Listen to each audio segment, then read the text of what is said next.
halkani waa xarunta barbaarinta carruurta agoonta ah ee Xero Kacaan degmada Afgooye ee gobolka Shabeellaha Hoose ku dhawaad 300 oo ah carruur isugu jirta agoon kuwa laga soo ururiyay wadooyinka Muqdisho iyo qaar waalidkoodu kari waayay bixinta qarashka waxbarashadooda ayay u tahay hooy iyo goob ay wax ku bartaan duruufo adag ayay soo mareen intooda badan maanta se waxa ay leeyihiin dawlad dhabarka u ridatay daboolidda baahiyahooda nololeed ee aasaasiga ah waxaana si gaar ah nolosha carruurta halkan ku jirta uga warhaya madaxweynaha jamhuuriyadda mudane maxamed cabdullaahi maxamed farmaajo annaga haddaan nahay mas'uuliyiintii xarunta intaas leega 4 jid u dhaxayso awalan waa badbaadina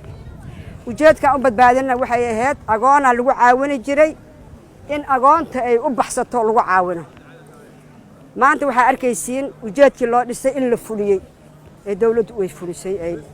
lagu barbaarinayo carruurtii una kafaalo qaaday carruurtaas madaxweynaha jamhuuriyadda Soomaaliya waa u mahad celinaynaa xildhibaan Nuur Siidow Baaba oo ka tirsan xubnaha golaha shacabka baarlamaanka federaalka Soomaaliya Cabdinuur Maxamed Axmed agaasimaha warfaafinta iyo xiriirka warbaahinta madaxtooyada qaranka iyo Maxamed Cabdullaahi Maxamed Tuulax gudoomiye ku-xigeenka amniga iyo siyaasadda gobolka Banaadir ayaa booqasho ugu tagay carruurtan si ay ula qaybsadaan dareenka farxadeed ee maalinta koowaad ee ciidda Carafo una soo gaarsiiyaan salaan iyo deeq kaga timid madaxweynaha dalkooda waxaan rabaa inaan halkaan mahad gaar ah ugu jeediyo maamulka Xerada Kacaan oo runtii maantay noo muujiyay soo dhaweyn aad iyo aad u wanaagsan annagoo halkaan u soo ciid doonanay meeshaan ka wanaagsan oo maanta aan ku ciidi lahayn oo Ilaahay subxaanahu wa ta'aala uu sameeyay malahan meesha ugu fiicanan maanta ku ciidnay waxaan ugu mahad celinayaa madaxweynaha jamhuuriyadda federaalka Soomaaliyeed oo runtii Xeradan Kacaan gacanta ku haya oo agoontan ballan qaaday waan ogahay madaxweyne awaalkii aad u galaysid iyo waxaad u sameynaysid agoontan Ilaahay ayaa ka jaasinaya Ilaahay subxaanahu wa ta'aala ayaa ku siinaya awaal marinteeda Cabdinuur Maxamed Axmed agaasimaha warfaafinta madaxtooyada dalka ayaa maamulka xarunta ku wareejiyay deeq lacag oo madaxweynaha jamhuuriyadda federaalka Soomaaliya mudane Maxamed Cabdullaahi Farmaajo ugu talagalay inuu uga farxiyo carruurta agoonta ah ee halkan lagu xanaaneeyo carruurtan Soomaaliyeed ee ku xareysan kolleejadan iyo xaruntan oo runtii deegaan iyo waxbarasho sidaan ka soo aragnay iyo meelihii aan soo marnay ku haysta waxbarasho iyo nolol iyo maxay ahayd wixii alla uga soo qaaday madaxweynaha jamhuuriyadda federaalka Soomaaliya mudane maxamed cabdullaahi farmaajo oo tan iyo markii la doortay carruurtan si gaar uga warqabay waxaan garowsanay wax lala farxo wax lala ciido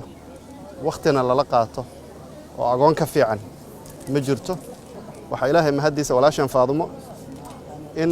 muddadii 30 sano ahayd ee burburka uu jiray inay xaruntan gacanta ku haysay yaani baarkinadii iyo meelihii lagu ciyaari jiray iyo garoomadii iyo xarumihii jiifka iyo waxbarashadii iyo wax walba oo dhameystiran yihiin marka runtii farxad gaar ay noo tahay waxaan leenahay nabad ku ciida waxaana idinka warqabi doonaa insha Allah madaxweynahana salaana idinkaga sidnaa waana idinka sii warqabi doonaa haddii ay idmo Maxamed Cabdullaahi Tuulax gudoomiye ku-xigeenka amniga iyo siyaasadda maamulka gobolka Banaadir ayaa maamulka iyo macallimiinta xaruntan uga mahad celiyay sida ay ugu dhabar adeegeen barbaarinta ubadka Soomaaliyeed waa uga mahad celinaynaa madaxweynaha oo runtii mar walba jecel inuu ka warqabo sida aad arkayseen xarumaha iyo goobaha aan soo marnay meeshan waa meel taariikhi ah oo waqtigii dawladdii dhexe ay jirtay ahayd goobaha ugu muhiimsan dalka ee laga soo saaro ubaxa dalka ama dhalinyaro badan oo maanta waddanka macno ugu fadhida ay ka soo bixi jirtay maamada oo runtii aan oran karo ma jiro qof dumar ah oo Soomaali ah oo xarun intaan la eg gacan ku haya ama badbaadiyay xilligii dagaalada sokeeye ay jireen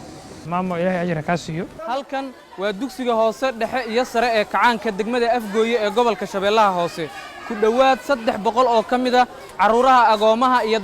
danyarta isugu jira ee halkan ama xeradan lagu xanaaneeyo ayaa wax lagu baraa waxa uu ka kooban yahay fasalada dugsiyada hoose dhexe iyo sare waxaana si bilaash ah uga faa'iideysta dhalinta ama carruurta soo koraya ee halkan ku nool run ahaantii anigu waxaan ka mid ahaa dadka ku nool degmada Xamarweyne gaar ahaan Ceelgaabta halkaasna waxaan ka cabi jiray koolada haddana halkaasi waxa iga soo badbaadiyay asluubta Soomaaliyeed oo isoo qabatay oo ay keentay xarunta kacaanka ex-kacaan. halkaasna waxaan ku bartay qur-aanka kariimka. qur-aanka waxaan dhameeyey 4 jeer alxamdulilaah. iskoolka waxaan ahay fasalka 8aad.